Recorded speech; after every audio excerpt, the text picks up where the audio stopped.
Welcome back. బనకచెర్లకు వినియోగించేది వరద జలాలే అని వాప్కో సంస్థ తెలిపింది. బనకచెర్ల ప్రాజెక్టుపై ఏపీ ప్రభుత్వానికి నివేదిక సమర్పించింది. గోదావరి జలాల నుంచి కేవలం 200 టీఎంసీలు మాత్రమే ప్రాజెక్టుకు కేటాయిస్తారని నివేదికలో పేర్కొంది.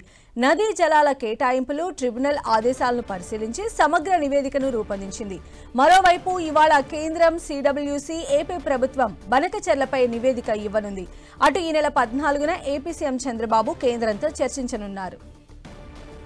మరిన్ని అప్డేట్స్ మా ప్రతినిధి జయరాజ్ అందిస్తారు. జయరాజ్, సంధ్య, ఈ బనకచెర్ల ప్రాజెక్టు సంబంధించినటువంటి వివాదానికి త్వరలోనే తెరదించే అవకాశం కనిపిస్తా ఉంది.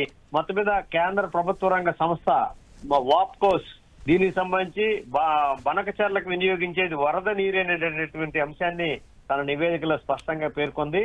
200 టీఎంసీలు గోదావరి వరద జలాలే అని దీనికి సంబంధించిన నివేదిక కూడా కేంద్ర ప్రభుత్వ రంగ సంస్థ వాప్కోస్ ఇచ్చింది. నదీ జలాల కేటాయింపులు ట్రిబ్యునల్ ఆదేశాలను పరిశీలించి ఈ సమగ్ర నివేదికని వాప్కోస్ సిద్ధం చేసింది.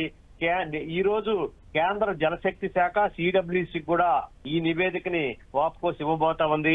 ఈ నేపథ్యంలో ఆంధ్ర, తెలంగాణకి చాలా వివాదం జరుగుతున్నటువంటి బనకచెర్లకు సంబంధించిన అంశం ఈ రోజు కేంద్రం వరకు చేరింది. దీనికి సంబంధించి వాప్కోస్ ఇచ్చినటువంటి నివేదిక అత్యంత కీలకంగా మారబోతోంది.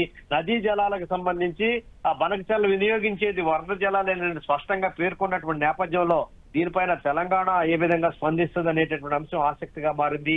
ఇలాంటి పరిస్థితుల్లో ఈ రోజు కేంద్ర జలశక్తి శాఖకి, సిడబ్ల్యూసీకి కూడా ఈ నివేదిక ఇవ్వబోతా ఉన్నారు. దీనిపైన ఇప్పటికే ఆంధ్ర ప్రభుత్వం పూర్తిగా దీనిపైన కూర్చొని మాట్లాడుకున్నాం. దీనివల్ల తెలంగాణకి ఏ విధమైన నష్టం రాదు, ఇది మిగులు జలాలే, వరద జలాలే దీనికి వాడతామని చెప్పినప్పుడు కూడా తెలంగాణ దీనికి ఏమాత్రం పూర్తి స్థాయిలో దీనికి అన్యాయం జరుగుతుంది, తెలంగాణని అభ్యంతరం వ్యక్తం చేస్తున్న నేపథ్యంలో ఈ వాప్కోస్ నివేదిక అత్యంత కీలకంగా మారబోతుంది. దీనిపైన ఈ నెల 14న బనకచెర్ల పైన కేంద్ర ప్రభుత్వంతో ముఖ్యమంత్రి చర్చించబోతా ఉన్నారు. తదుపరి దీనికి సంబంధించి ఏ విధమైన నిర్ణయం జరుగుతుంది, అసలు బనకచెర్ల ప్రాజెక్టు వివాదం సర్దుమడుగుదా లేదనేటటువంటిది ఈ పెద్ద చర్చనీయాంశంగా మారింది. సంధ్య.